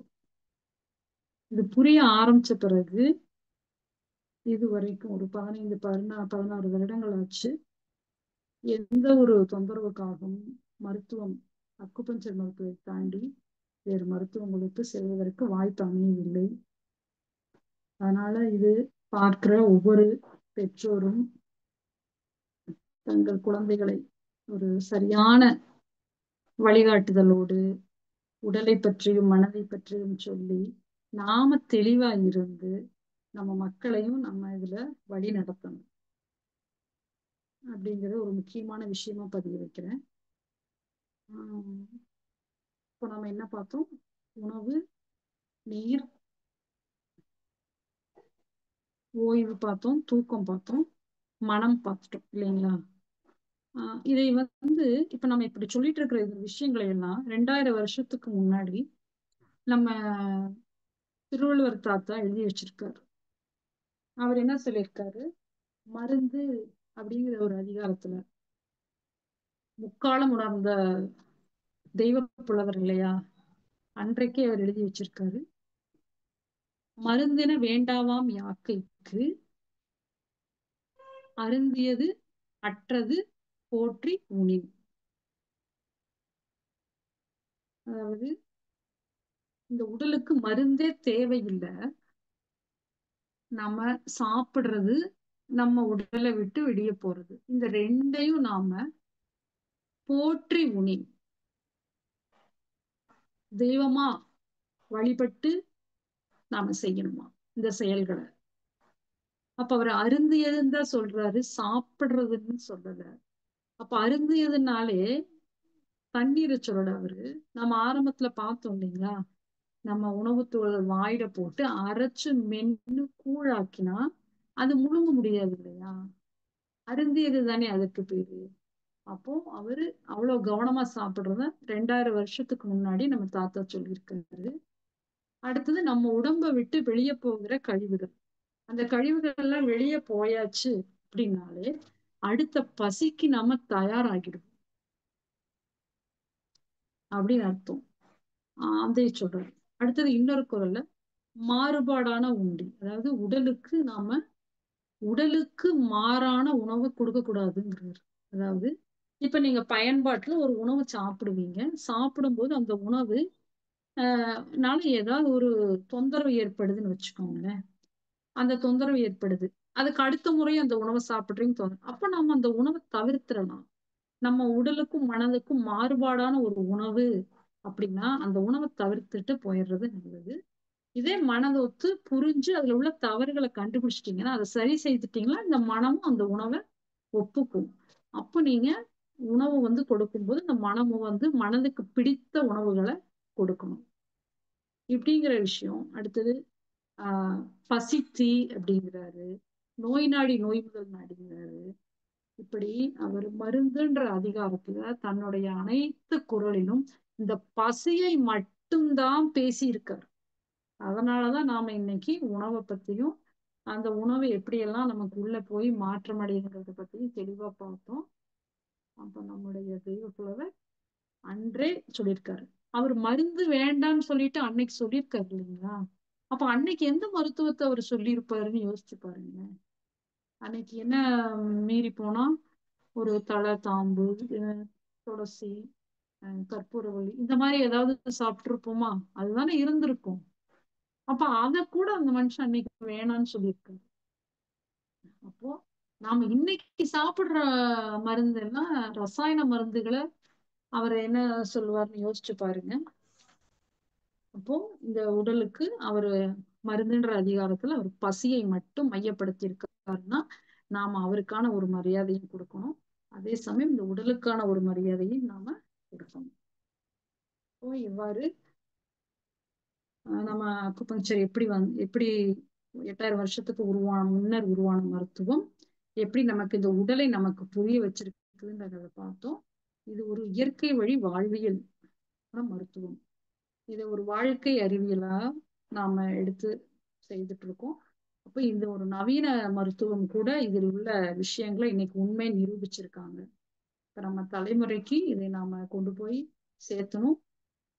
இதன் மூலமாக ஒரு மருந்தில்லாத உலகம், ஒரு மருத்துவமே தேவையற்ற மனித குலம், அதாவது இந்த உடலை பத்தி நாம புரிஞ்சுக்கிட்டோம்னா, உடலின் இயல்புகளை புரிஞ்சுக்கிட்டோம்னா, மனதின் இயல்புகளை புரிஞ்சுக்கிட்டோம்னா, நமக்கு உடல்ல எதற்கு தொந்தரவு வரப்போகுது? தொந்தரவுக்கு வாய்ப்பே இல்லை. அப்படி தொந்தரவுகள் வந்திருந்தால் கூட இந்த அக்குபஞ்சர் மருத்துவத்தை எடுத்துக்கொள்வதன் மூலமாக இந்த உடலை நாம ஆரோக்கியமா வச்சுக்க முடியும். இதற்கு நிறைய நாங்கெல்லாம் சாட்சியாளர்களா இருக்கோம். இதை பின்பற்றி இந்த மருத்துவத்தையும் இந்த உடலின் அற்புதங்களையும் நாம நம்மளுடைய அடுத்த தலைமுறைக்கு கொண்டு போய் சேர்த்துறதுல நாம தலையாய கடமையா வச்சிருக்கணும் அப்படிங்கிறத சொல்லிக்கிட்டு, இனி நான் பேசின விஷயங்கள் ஏதாவது சந்தேகங்கள் இருந்தா உங்களுக்கு கேளுங்க, அதற்கான பதில்களை நான் சொல்றேன்.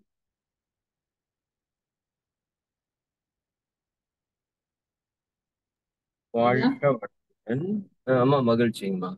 பெரிய நாயகி அம்மா நிறைவு பண்ணுங்க. சரிங்கய்யா.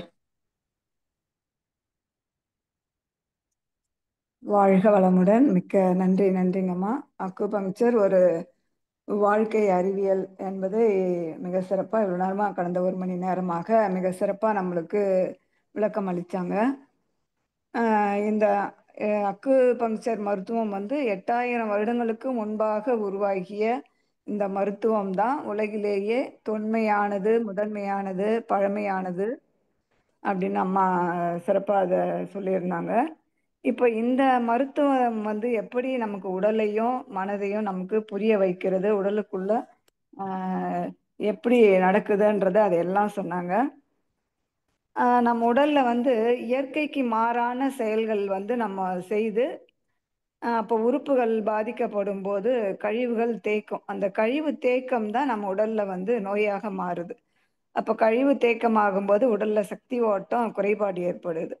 அப்போ அந்த சக்தி ஓட்ட குறைபாட்டை வந்து இவங்க வந்து அந்த அக்கு பஞ்சர் புள்ளிகளை தூண்டுவதன் மூலம் சக்தி ஓட்டத்தை இவங்க அதை அதிகப்படுத்தி நமக்கு மருத்துவத்தை நம்ம உடலை சரி செய்யறாங்க. அப்போ அந்த நாடி பரிசோதனை மூலம் இந்த புள்ளிகளை தூண்டுறாங்க. அப்படி தூண்டும் போது தொடும் மருத்துவர், நம்ம போயிட்டு மருந்து ஏற்றுக்கிறவங்க, அந்த நம்ம போய் பார்த்துக்கிறவங்க, அப்போ இவங்க 2 பேருக்கும் இடையில அந்த ஒரு பயோ கரண்ட், மருத்துவருக்கும் நமக்கும் ஒரு பயோ கரண்ட் வந்து அந்த ஷார்ட் சர்க்யூட் ஏற்பட்டு இது சரி செய்யப்படுகிறது அப்படின்றத விளக்கமா சொன்னாங்க. மேலும் நம்ம உடலின் மொழியான உணவு, தாகம், அப்புறம் தூக்கம், ஓய்வு, நம்மளுடைய மனம், எண்ணம், உணர்வுகள், மன உணர்வுகள், அப்போ இந்த பசி பற்றி ரொம்ப நிறைய விஷயங்கள் அம்மா இன்னைக்கு சொன்னாங்க. அந்த குறள்கள் வந்து நிறைய சொல்லி பசியோட அந்த எப்படி நாம் உணவு உண்ணணும், உடலில் எப்படி ஜீரணம் நடக்குது, அது ஒரு மண்டலம் இல்லை அப்படின்றதெல்லாம் சொல்லி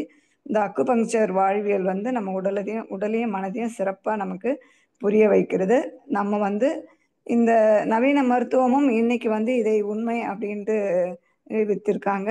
இந்த மருந்தில்லாத உலகம், மருந்தில்லாத உலகமாக நாம் மாற்றணும் அப்படின்னு சொல்லி நிறைவு செய்திருக்காங்க. அப்போ மருந்து ரசாயனங்களால் நம்ம எவ்வளவு துன்பப்படுகிறோம், அப்போ அந்த மருத்துவ முறைகள்ல இருந்து நம்ம மருந்து இல்லாமல் இந்த எல்லா மக்களும் இதிலிருந்து மீண்டு வரணும், எல்லாருக்கும் இதை புரிய வைக்கணும்னு அழகாக சொல்லி நிறைவு செய்தாங்க. அம்மா அவர்களே நாம் வாழ்த்தி மகிழலாம். அக்குபங்க்சர் ஒரு வாழ்க்கை அறிவியல் என்ற தலைப்பில் அம்மா அவங்க உமா மகேஸ்வரி அம்மா அவர்கள் மிக சிறப்பான விளக்கம் அளித்தாங்க. துரிய நிலைக்கு வந்து அம்மா அவர்களை நாம் வாழ்த்தி மகிழலாம்.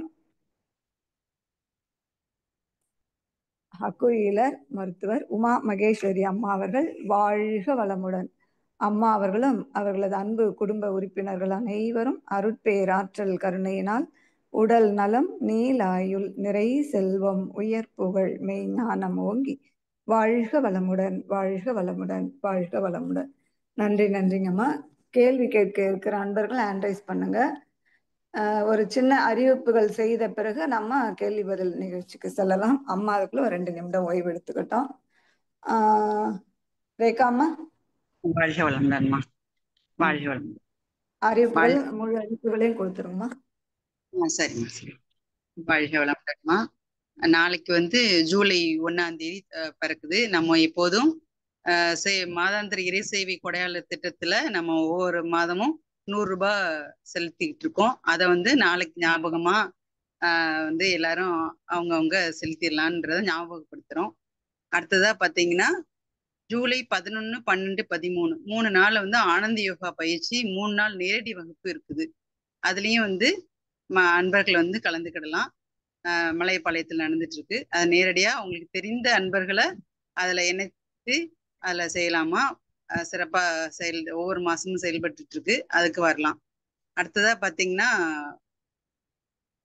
18ஆம் தேதி பட்டறை வகுப்பு வந்து ஐயா வந்து ஏற்பாடு செஞ்சிருக்காங்க. 6 மாத பயிற்சி தேதி வந்து கொடுத்துருக்காங்க. அதுலயும் அன்பர்கள் இணைந்துக்கலாம். இணைந்து அதுலயும் செயல்படலாம். எல்லாரும் வந்து அதுல பட்டறை வகுப்புக்கும் மாலதி அம்மாட்ட நேம் கொடுத்தீங்கன்னா பட்டறை வகுப்புக்கும் இந்த மாதம் 18ஆம் தேதியில இருந்து ஸ்டார்ட் பண்றாங்க. 6 மாத பயிற்சிமா. முதல் மாதம் 3000 ரூபாய், அடுத்தடுத்து 1000 ரூபாய்மா. அதுலயும் கலந்துக்கிடலாம். வாழ்க வளமுடன்மா. அடுத்த நிகழ்வாக 8:30 மணிக்கு இறையாசிரியர் மதன் ஐயாவோட தற்சோதனை நிகழ்வு உள்ளது. அனைவரும் கலந்து ஆன்ம தூய்மை பெறுவோம். நாளை அதிகாலை 4:30 மணி முதல் எப்பொழுதும் போல அனைத்து நிகழ்வுகளும் கலந்துக்கலாம். அடுத்ததா பாத்தீங்கன்னா காலை 9 மணிக்கும் 12 மணிக்கு 3 மணிக்கு சிறப்பு தவங்கள் இருக்கு. 12 மணிக்கு இறையாசிரியர் பயிற்சியும் இருக்குது. அதுலயும் கலந்துட்டு சிறப்பா நம்ம ஆன்ம தூய்மை பெறலாமா. அடுத்ததா கேள்வி கேட்கும் அன்பர்கள் வந்து ஹேண்ட் ரைஸ் செய்யுங்க. 12 மணிக்கு புதிய ஆனந்த யோகா பயிற்சி. வாழ்க வளமுடன். அம்மா இப்ப அந்த காலையில 5 மணிக்கு ஆக்னேய தியானம் நாளைக்குல இருந்து அதை இன்ஃபார்ம் கொடுத்துதா? இல்லைங்க இல்ல. சரிங்கம்மா. அன்பர்களே, நம்ம ஒவ்வொரு மாதமும் 15 நாட்கள் ஒவ்வொரு தியானம் பண்ணலாம் அப்படிங்கறத திட்டமிட்டு இருந்தோம்.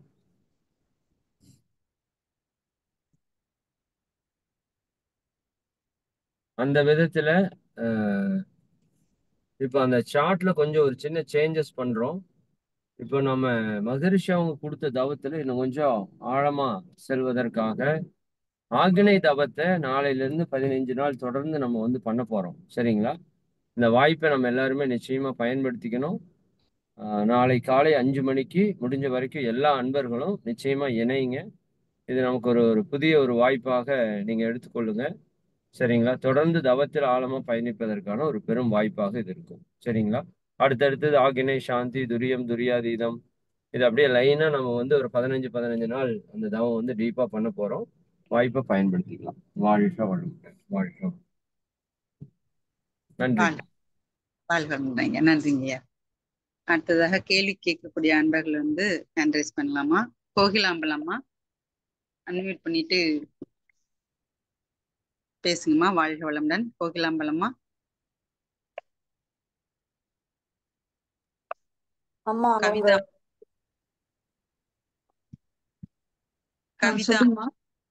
வாழ்க வளமுடன். கவிதா அம்மா அன்மியூட் பண்ணிட்டு பேசுங்கம்மா. வணக்கம், வாய்ப்புக்கு நன்றிங்க. வாழ்க வளமுடன். நான் வந்து கவிதா கோவையிலேருந்து பேசுகிறேங்கம்மா. உங்களோட விளக்கம் எல்லாம் சிறப்பாக இருந்ததுங்கம்மா, ரொம்ப நன்றிங்க. என்னோட கேள்வி என்னன்னா, அங்கே கேஸ்ட்ரைட்டிஸ் அந்த மாதிரி ப்ராப்ளம்ஸ்க்கெல்லாம் வந்து நம்ம அக்குபஞ்சர் பாயிண்ட்ஸ் கொஞ்சம் ஷேர் பண்ண முடியுங்களா?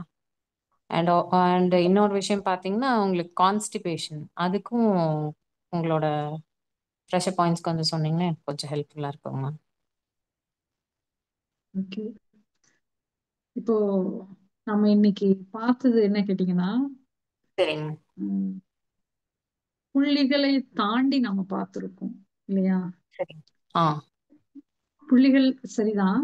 ஆனா அதுவே நான் எப்படி சொன்னேன்னா, நம்ம உடம்புல உள்ள நம்ம தெரியாம செய்த தவறுகள்னாலதான் அந்த கழிவுகள் தேங்குது. அந்த தேங்கின கழிவுகள் தான் போய் அந்த புள்ளிகளை பிளாக் பண்ணுது. அந்த புள்ளிகளை வந்து ஸ்டிமுலேஷன் பண்ணும்போது சரியாயிருதுன்னு சொன்னோம். சரியான விஷயம்தான். ஆனா இப்போ சரிங்க. அது வராம இருக்கிறதுக்கான சில விஷயங்கள் சொன்னேன் இல்லைங்களா? ஆ பசிச்சு சாப்பிடணும், நேரமா தூங்கணும், தாகம் எடுத்து ஆமாங்க. தண்ணி குடிக்கணும் அப்படிங்கிற விஷயம் சொன்னேன் இல்லைங்களா? இந்த வாழ்வியல் ஆமாங்க. நீங்க உங்களுதான் மாத்திட்டீங்கன்னா இப்ப சரிங்க. நீங்க சொன்ன கேஸ்ட்ரைட்டிஸ்ங்கிற ப்ராப்ளம்லாம் சரியாயிடும். சரிங்க. சரி. சரி. அதையும் தாண்டி அடுத்தது உங்களுக்கு சிகிச்சை வேணும் அப்படிங்கிற பட்சத்துல நீங்க அந்த சரிங்க. புள்ளிகள்னு போக வேண்டியதில்ல. இப்ப நீங்க ம். சொல்ற சிம்டம்ஸ் அந்த பேஷண்ட்டை நாங்க நேர்ல பார்க்கும்போது அவங்க சரிங்க. நாடி பார்ப்போம். அவங்க சொல்ற ப்ராப்ளம்ஸ கேட்டோ அவங்க நாடியவோ பார்த்துட்டு அதற்கான ஒரு ஒற்றை சரிங்க. புள்ளியில நாம தூண்டுனா போதுமானது. அப்ப ஓ நீங்க சரிங்க. நான் இந்த ஒரு அக்குபஞ்சர் ஹீலர்கள் கூட்டமைப்புல நான் இருக்கேன். சரிங்க. எங்களோடதுல அக்குபஞ்சர் ஹோம் அப்படிங்கிற ஒரு ஆப் டவுன்லோட் பண்ணிட்டீங்கன்னா இங்க சரிங்க. எங்க எல்லா பகுதிகளிலும் இருக்கிற அக்கு ஹோம் உங்களுக்கு தெரிய வரும். அப்போ அந்த அக்குபஞ்சர் இல்லங்கள்ல நீங்க இந்த சிகிச்சை எடுத்துக்கலாம். அந்த சரியான சரிங்க. ஒரு புள்ளியை கண்டுபிடிச்சு தூண்டும்போது இது சரியாயிடும். நாங்க சொல்ற புள்ளின்னு இப்ப வாயில சொல்றது புள்ளியை தாண்டி நம்ம பேசியிருக்கோம். அந்த ம். புள்ளின்ற பாயிண்ட்டுக்கு நீங்க போக வேண்டாம். இந்த புள்ளியை தூண்டுனா இந்த வியாதி சரியாகும் அப்படிங்கிற கான்செப்டே தவறு. சரிங்க. ஓகேங்க. சரிங்களா? இப்ப சரிங்க. கேஸ்ட்ரைட்டிஸ்க்கு நீங்க என்ன பண்ணுங்க? கேஸ்ட்ரைட்டிஸ் தமிழ்ல என்னம்மா? வயிற்று உப்புசமா அந்த மாதிரி சொல்லுவாங்க. வாயு தொந்தரவு, வாயு வாயு தொந்தரவு. தொந்தரவு. வயிறு தொடர்பான நோய்கள் தான் இல்லையா? அப்ப இதுக்கு ஆமாங்க. பசி கவனிங்க. அவங்கள பசிய கவனிச்சு சாப்பிட சொல்லுங்க. சரிங்க. ஆஹ் அடுத்த பசி வர்ற வரை நல்லா வெயிட் பண்ண சொல்லுங்க. அதுக்குள்ள இந்த உடல்ல உள்ள தொந்தரவுகளை உடலே சரி பண்ணக்கூடிய ஆற்றல் இருக்குங்கிறத நம்ம பார்த்தோம் இல்லையா? ஆ ஆரம்பத்துல சொன்னோம் இல்லைங்களா? இந்த உடல், ஆமாங்க. இந்த உயிர் உருவாக்கிய உடல் தனக்கான சத்துக்களையும்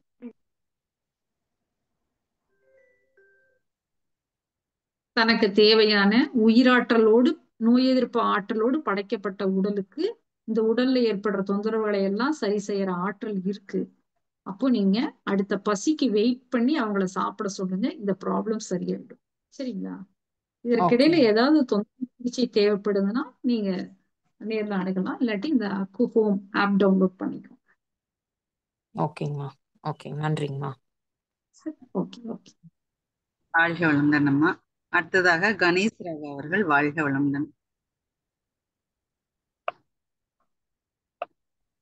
வாழ்க வாழ்க வையகம், வாழ்க வையகம், வாழ்க வளமுடன். குரு வாழ்க, குருவே துணை. மேடம், நான் கணேஷ் ராவ் சென்னையிலேருந்து பேசுகிறேன் மேடம். சொல்லுங்க சார், உங்களுடைய சொல்லுங்க. ஸ்பீச் ரொம்ப அருமையாக இருந்தது, ரொம்ப இன்ஃபர்மேட்டிவாக இருந்துச்சு. இப்போ ஓகே. நீங்கள் இரவுல தூங்குறது தான் தூக்கம்னு சொன்னீங்க. இப்போ ஆமா. உடல் டயர்டாக இருக்கும்போது ஆ, பகல்லையும் சமயத்தில் ஒரு 1 ஹவர் என்னவோ தூங்க கேட்குதுன்னு வச்சுக்கோங்களேன். அது ஆமாங்க கொடுக்கறது தவறா இல்லை கொடுக்கலாமா? ஒன்று. சார். அது வந்து ரெண்டாவது. கொடுக்கலாம். அதுக்கு பேர் தூக்கம் கிடையாது. ம். அது ஓய்வு. சரி, ஓகே ஓகே. அதாவது உடல்ல சோர்வு ஏற்படுது நாம் செய்த சில வேலைகள்னாலயோ இல்ல ம். ஒருவேளை சில சமயம் அதிகமா சாப்பிட்டா கூட ஒரு சோர்வு ஏற்படும் இல்லையா உடல்ல? அதுதான் தூக்கமா போகுதே ஒழிய இரவுல நாம தூங்குறது மட்டும்தான் தூக்கம். ம். பகல்ல அப்புறம் தூங்குறதுக்கு பேர் ஓய்வு. அந்த இந்த இந்த நோய், எந்த நோயை வந்து அக்குப்ரெஷரால ஆ, செய்ய முடியாது என்ன இருக்கு? ஏதாவது வியாதி அப்படி இருக்கான்னு கேக்குறீங்களா? ஆ. அதாவது எந்த ஒரு நோயையும் குணப்படுத்த முடியாது அப்படின்ற ஒரு சூழ்நிலையே கிடையாதுங்கய்யா. ஓ, ஏன்னா சரி. நம்ம உள்ளுறுப்புகள்ல ஏற்படுற குறைபாடு இந்த பஞ்சபூத மூலகங்களால் ஆனது இந்த உடல்னு சொன்னோம். இந்த பஞ்சபூத ம். மூலகங்கள் வழியா நமக்கு வெளிப்படுத்தும். அப்ப இந்த பஞ்சபூத ம். மூலகங்களை நாம கண்டுபிடிச்சு அதை சரி ம். செய்யும் போது அது எந்த ஒரு ம். குறிப்பிட்ட உள்ளுறுப்புல கழிவுகள் தேங்கி இருக்கோ அந்த ஆற்றல் அது சரி பண்ணி அந்த உயிர் சக்தி ஓட்டத்தை சரி பண்ணும் போது உங்களுக்கு ஆட்டோமேட்டிக்கா நோய் சரியாயிடும். அப்புறம் வந்து மேடம், சடனா வந்து ஹார்ட் அட்டாக் வருது, அவங்க ரொம்ப லாஸ்ட் மினிட்ல இருக்காங்க. அது மாதிரி ஆமாங்க சார். உள்ளவங்கள நம்ம இமீடியட்டா ரெக்கவர் பண்ண முடியுமா? சார் நம்ம அந்த நேரத்துலயும் நாம நாடிதாங்க சார். நாடியை பார்த்து அந்த நேரத்துல நாம சிகிச்சை கொடுக்கலாம். கண்டிப்பா வேலை செய்யும். கண்டிப்பா வேலை செய்யும். அது அவரோட உயிராற்றலை பொறுத்தது. Okay okay. அதனால டாக்டருக்கு ரஷ் பண்ண தேவையில்லை ஹாஸ்பிட்டல். அதாவது இந்த ஹார்ட் அட்டாக் அப்படின்னு வரதே நாம இன்னைக்கு அதை சம்பந்தமா தான் பேசியிருக்கோம். ஏன்னா இந்த மனதில் உள்ள குழப்பங்கள், சுற்றுச்சூழல்னால சில தொந்தரவுகளை நாம எடுத்துக்கிறோம். அப்ப அதையெல்லாம் எப்படி நம்ம சாஃப்டா ஹேண்டில் பண்ணணுங்கிறதையும் நம்ம பேசணும் இல்லைங்களா? அப்படி செய்யும் போது நம்ம சுத்தி இருக்கிற பிரச்சனைகளை நம்ம எவ்வளவு சுலபமா தீர்த்துக்கலாம். ரொம்ப ப்ரெஷர் எடுக்கக்கூடாது. இந்த மாதிரி சுச்சுவேஷன் ஹேண்டில் பண்ணும்போது உங்களுக்கு ஹார்ட் அட்டாக் வர வாய்ப்பு இருக்காது இல்லையா? இன்றைய நாம முக்கியமா சொன்னோம், இன்றைய உணவு நாளைய உடல்னு சொன்னோம். அப்ப நம்ம பசிச்சு சாப்பிட்டோம்னு வைங்களேன், அப்ப அதுல இருந்து உருவாகிற ரத்தம் வந்து ஒரு நல்ல ரத்தமா உருவாகும். அங்க கிடைக்கிற ஒரு குளுக்கோஸ் நல்ல குளுக்கோஸா இருக்கும். அங்க கிடைக்கிற ஆக்சிஜன் ஒரு நல்ல ஆக்சிஜனா இருக்கும். சரிங்களா? அப்போ பசிச்சு சாப்பிடும்போது உங்களுக்கு ரத்தம் வந்து அந்த அதன் தன்மையில தானே ஓடும். அது உங்களுக்கு போய் அங்க பிளாக் ஆக வாய்ப்பு இல்லையே. இப்போ ஹார்ட் பிளாக் வந்து இந்த வெசல்ஸ்ல இருக்கக்கூடிய கொழுப்பு சத்துகள் அப்படின்னு சொல்றாங்க இல்லையா, அதை நாம வந்து அது உணவுலயே கட்டுப்படுத்தலாமா, இல்லாட்டி இந்த அக்குப்ரெஷர் மூலமா அந்த உணவு அந்த கொழுப்புகள்லாம் நீக்க முடியுமா கொலஸ்ட்ரால? அப்ப பிபி வந்து நார்மல் ஆயிடும். அதாங்க சார் நான் சொன்ன இந்த 4 ஜீன் சொல்லுவோம், 4 குட் ஹேபிட்ஸ் சொல்லுவோம். பசி, தூக்கம், தாகம், ஓய்வு. இந்த 4ஐ நீங்க சரிப்படுத்தினாலே போதும், எல்லா விதமான தொந்தரவுகள்ல இருந்தும் நீங்க வெளியே வந்துடலாம். Very good. அதையும் தாண்டி உங்களுக்கு சிகிச்சை தேவைப்படும் போது நீங்க அக்குபங்சர் சிகிச்சை எடுத்துக்கலாம். Okay ma'am. Thank you thank you. Thanks. இந்த 4ஐயும் நீங்க அதான் நான் சொன்னேன், வீட்டுல நம்ம சார்ட் போட்டு எழுதி ஒட்டிக்கலாம். எழுதி ஒட்டிட்டு இதை நாம ஃபாலோ பண்ணிட்டு நம்ம குழந்தைகளுக்கு இதை சொல்லி கொடுக்கணும். அவங்க வாழ்வியல். ஏன்னா இது நான் எங்க குடும்பத்துல எங்க வீட்டுல எனக்கு கிடைச்சதுனால நான் சொல்றேன். 15-16 வருடமா இதை நான் ஃபாலோ பண்றதுனால இது ஆட்டோமேட்டிக்கா எங்க குடும்பத்துல எல்லாருக்கும் பிராக்டிஸ் ஆயிடுச்சு. அதனால் இந்த ஒரு அனுபவத்தாலதான் நான் உங்களுக்கு சொல்றேன். ஏன்னா நம்ம இப்பெல்லாம் வீட்டுல குழந்தைகள் ஒண்ணு கண்ணே இருக்காங்க சார். அப்போ அந்த குழந்தைகளை எப்படி ஆரோக்கியமா வளர்த்துறதுக்காகத்தானே நம்ம சம்பாதிக்கிறோம். அந்த சம்பாத்தியம் வீணாக கூடாது இல்லையா? இப்ப இந்த பழக்க வழக்கங்களை மட்டும் நீங்க அவங்களுக்கு பதிய வச்சுட்டீங்கன்னா போதுமானது. நீங்க இருக்கிற இடம் எந்த இடம்? பிரச்சனையான உடலுக்கு பாத்தீங்கன்னா அக்குபஞ்சர் சிகிச்சை எடுத்துக்கோங்க. நீங்க இருக்கிறது எந்த இடம் மேடம்? நான் Coimbatore Saibaba colony sir. Very good. எக்ஸலண்டா இந்த ப்ரோக்ராம் ஆர்கனைஸ் பண்ண இந்த அனைத்து உள்ளங்களுக்கும் நன்றி மேடம். Thanks lot. எக்ஸலண்ட். வாழ்க வளமுடன். தேங்க்யூ. நன்றி. உங்களுடைய சிறக்கட்டும் உங்களுடைய அனுபவங்கள். நன்றி. நன்றி நன்றி. வாழ்க வளமுடன் ஐயா. நன்றிங்கய்யா. வாழ்க வளமுடன். அடுத்ததாக சுகந்தா பத்மநாபன் அவர்கள். வாழ்க வளமுடன்மா. அன்மியூட் பண்ணிட்டு பேசுங்கம்மா. வணக்கம்மா. குரு வணக்கம். வாழ்க வளமுடன். இப்ப நல்ல கொலஸ்ட்ரால் கெட்ட கொலஸ்ட்ரால்னு சொல்றாங்க இல்லையாமா, அது எப்படி என்ன மாதிரி நம்ம ஃபுட்டு எடுத்துக்கணும், என்ன ஏது அந்த அதுக்கு கொஞ்சம் விளக்கம் கொடுங்களேம்மா. ஓகே. இப்போ கொலஸ்ட்ரால் அந்த கொழுப்புன்னு எடுத்துட்டீங்கனாலே அதுவும் நவீன அறிவியல் படி ஒரு 5-6 வருடங்கள் இருக்கும். கொழுப்பு உடலுக்கு நல்லதுன்னு சொல்லிட்டு கண்டுபிடிச்சிருக்காங்கம்மா.